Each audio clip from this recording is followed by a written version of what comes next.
स्पष्टता द्यावी असं त्यांचं म्हणणं आहे. नाही, तर गोलमेज परिषद काय त्यांनी म्हटलं आहे किंवा त्यापैकी मला कोणी त्या परिषदेचे लोकही भेटले नाही, त्यामुळे त्याच्यावर काय भाष्य करणार आपण.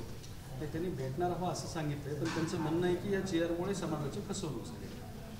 नाही, तर प्रत्येकाचं एक स्वतःचं प्रत्येकाने काय अर्थ काढावेत त्याचा प्रश्न आहे. सरकारने घेतलेली भूमिका अतिशय योग्य आहे आणि सर्वसमावेशक आहे. ते असं म्हणाले की आम्ही 5 नावे जाहीर करतो. मुख्यमंत्री आणि विखे पाटलांनी आमच्या या मुलांना जात प्रमाणपत्र एका महिन्यात देऊन टाकावं किंवा देऊन दाखवावं, ज्यांच्या नोंदी सापडल्या. असं की ते त्यांना काय वाटतं हे माझ्या दृष्टीने महत्त्वाचं नाही आहे. आम्ही निर्णय केला, पुढं चाललो. त्यांना काही शंका असतील तर न्यायालयाची दारं आहेतच ना. सरकारने फसवणूक केली असेल त्यांना वाटत असेल तर त्यांनी न्यायालयात जावं.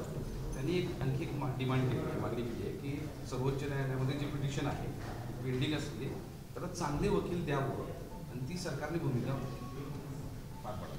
नाही, ते आम्ही निश्चित करणार आहोत. म्हणजे चांगलं सिनियर काउन्सिल देणं, सरकारची बाजू त्या प्रभावीपणे मांडणं हे तर सरकारचं दायित्वच आहे. आणि माननीय मुख्यमंत्री देवेंद्रजी फडणवीस साहेबांची तर कमिटमेंट पहिल्यापासून आहे. मला म्हणजे 14 ते 19 मुख्यमंत्री असताना त्यांनीच आरक्षण दिलं, आपलं सुप्रीम कोर्टापर्यंत टिकलं. ते ह्या दळभद्री महाविकास आघाडी सरकारनं ते घालवलं.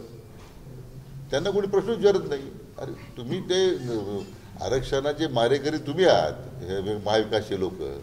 या गोलमेज परिषदेचे लोकांनी खरं त्यांना प्रश्न विचारले पाहिजे, ज्यांनी तुम्हाला नाकारलं, ज्यांनी आरक्षण घालवलं. पुन्हा आता माननीय देवेंद्रजी मुख्यमंत्री झाल्यानंतर ही जी समिती माझ्या अध्यक्षतेखाली नेमली, त्यांचा सातत्याने आग्रह आहे की सर्वसमावेशक अशा प्रकारच्या आरक्षणाची कार्यवाही करावी. आणि सर्वोच्च न्यायालयामध्ये त्यामुळं पूर्वी सरकारनं बाजू मांडली. मधल्या काळामध्ये मागच्या सरकारमध्ये महाविकासच्या वकिलाचे पैसे दिले नाही त्यांनी. साध्या मराठी प्रति इंग्रजीत भाषांतर करायचे त्यांना जमलं नाही.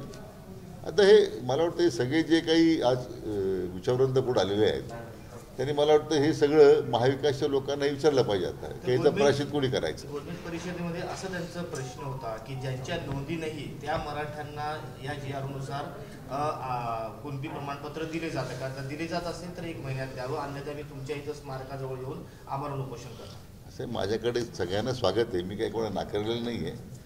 मला वाटतं त्याने माझी विनंती आहे की प्रक्रिया तर पुढे चाललेली आहे. सगळ्यांनी सहकार्य करावं. सगळ्यांच्या सहकार्यानेच आपण हे काम करू शकतो. भुजबळांनी काल शरद पवारांवरती गंभीर आरोप केले. ते म्हणतात की आंतरवालीत जो हल्ला झाला त्या हल्ल्याच्या वेळी शरद पवारांचे आमदार होते, रात्रीतून त्यांनी त्या सगळ्या त्या ठिकाणी बैठका घेतल्या होत्या, त्यानंतर हे सगळं घडलं असं त्यांचं म्हणणं. नाही, मला कल्पना आहे त्याची. काय आरोप त्यांनी केले, त्यांनी त्यांच्या आरोपापाठीमागची काय भूमिका मला माहीत नाही. यासोबतच आता बंजारा समाज आक्रमक झालेला आहे. काल परवा आणि आज सुद्धा आता कन्नडमध्ये आंदोलन. नाही, आता मला वाटतं काही आंदोलनं होतात आणि त्या समाजाचे ते अधिकार आहेत ना.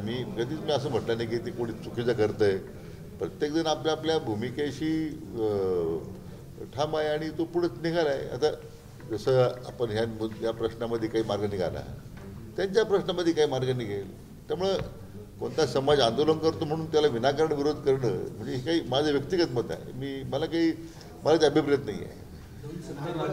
या विषयावर जास्त चर्चा होती की मराठा आणि ओबीसी यांच्यामध्ये सातत्याने वाद सुरू आहे, त्याच्यामुळे वातावरण कलुषित होते असं सांगितलं जाते. जरंगे पाटील सुद्धा म्हणले की ओबीसी जर आपल्याला विरोध करत असतील तर त्यांच्या नेत्यांना पाडा. भुजबळ म्हणले की मराठा नेत्यांना पाडा वगैरे. ह्याच्यामुळे हा वाद विकोपाला जात आहे. त्याच्याबद्दल काय सांगणार तुमचं? दोन्ही समाजाच्या नेत्यांना माझी एवढीच विनंती की आता थोडी शांतता राखली पाहिजे.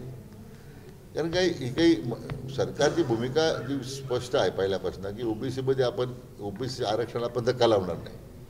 त्या ओबीसीच्या नेत्यांनी विनाकारण अस्वस्थ व्हायचं कारण नाही आहे.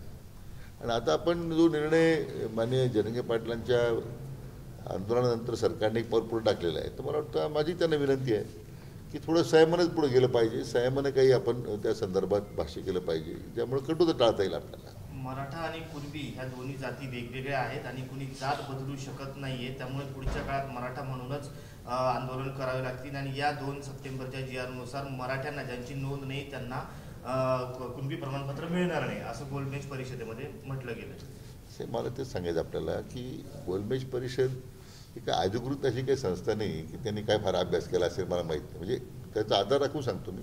त्यांच्याबद्दल मला दुराग्रह काही नाही आहे. पण शेवटी त्यांच्याशी मी चर्चा करेन ना. त्यांचे एक आक्षेप आहे, त्यांचं काही त्याच्यामध्ये कोणत्या गोष्टीमध्ये त्यांना विसंगती वाटते.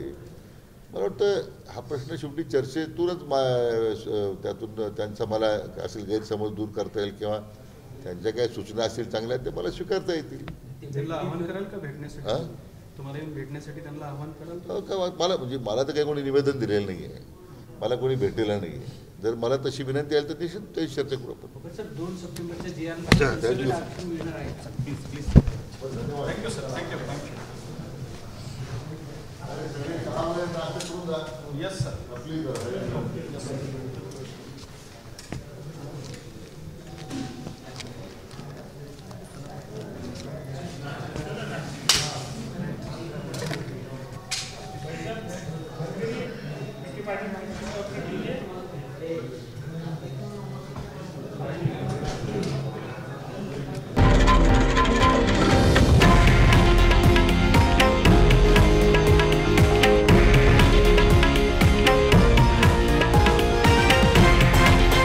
हे आहे देशातील नंबर 1 न्यूज नेटवर्क आणि आपण पाहत आहात TV9 मराठी, एकमेव.